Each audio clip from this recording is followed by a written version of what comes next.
വലിഞ്ഞു കയറിയാണ് ഞങ്ങൾക്ക് ശീലം. അത്രേ പറയും. നാണമുണ്ടോന്ന് ഞാൻ ആലോചിക്കണം. ഇവരെയൊക്കെ എന്ത് രാഷ്ട്രീയമാണെന്ന് എനിക്കറിയാം. രാഷ്ട്രീയമുണ്ട്, എല്ലാവർക്കും ഉണ്ട്.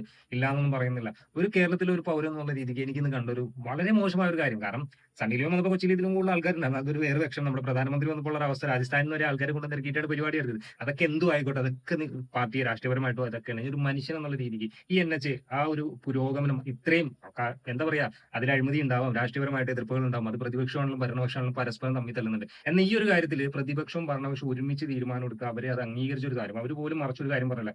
കാരണം മുഹമ്മദ് റിയാസ് എന്ന് പറയുന്ന ടൂറിസം മന്ത്രി എന്നുള്ള ആ ഒരു വ്യക്തി എത്രത്തോളമാണ് ഈ പറഞ്ഞ റോഡിനും അല്ലെങ്കിൽ നമ്മുടെ ഈ ഇതിന് വേണ്ടി ഹൈവേക്ക് വേണ്ടി കഷ്ടപ്പെട്ടെന്നുള്ളതും അദ്ദേഹം കൊണ്ടുവന്ന വികസനം എത്രത്തോളമാണെന്ന് നമുക്ക് അറിയാൻ പറ്റും. ഇതുണ്ടാവും അതിന്റെ ഉള്ളില്. പക്ഷേ ഇന്ന് പ്രധാനമന്ത്രി വന്ന ഒരു ഉദ്ഘാടനം എന്നുള്ള രീതിക്ക് വന്നിട്ട് നമ്മുടെ ഗവൺമെന്റിലും ഇപ്പൊ മുഖ്യമന്ത്രി ആണെങ്കിലും അതുപോലെ തന്നെ ഈ ഇരിക്കുന്ന മന്ത്രിമാരും അവരെ ആരെയും ഒരു ക്ഷണം എന്നുള്ള രീതിക്ക് ഒരു അവഗണന പോലെ ഇല്ലേ വേണ്ട എന്നുള്ള ഒരു അവഗണന പോലെ നടത്തുന്നുണ്ടെങ്കിൽ ഈ നടത്തിയിരിക്കുന്ന എത്ര പേരുണ്ട് ഇതില് നല്ലതെന്ന് പറയാനായിട്ട്.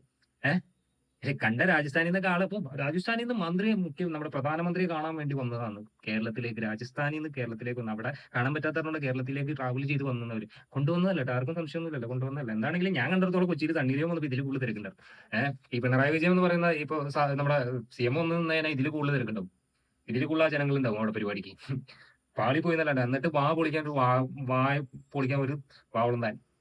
ഇത് കുടുംബ പരിപാടി ഒന്നുമല്ല. കുടുംബ പരിപാടിയിലല്ല, കുടുംബത്തിൽ പാല് വെച്ചാലല്ലല്ലോ വിളിക്കാൻ പറഞ്ഞത്. അദ്ദേഹമായ ആ ഒരു ചുമതല നല്ല രീതിക്ക് നടത്തി നിങ്ങൾ ഈ ഉദ്ഘാടനം ചെയ്യാൻ വേണ്ടി അങ്ങോട്ട് വന്നോന്നുണ്ടെങ്കിൽ ആ ഷാമാനോട് വേണോലാ. ആ ഷാമാനം ഉണ്ടാക്കിയ ഒരു വ്യക്തിയാണല്ലോ. അത് മര്യാദ എന്നുള്ളൊരു പണ്ടേ ഇല്ലല്ലോ. മര്യാദ എന്നുള്ള സോറി, ആരോടാ ഞാൻ പറയണ മര്യാദ പഠിത്തത്തിനെ പറ്റി സോറി.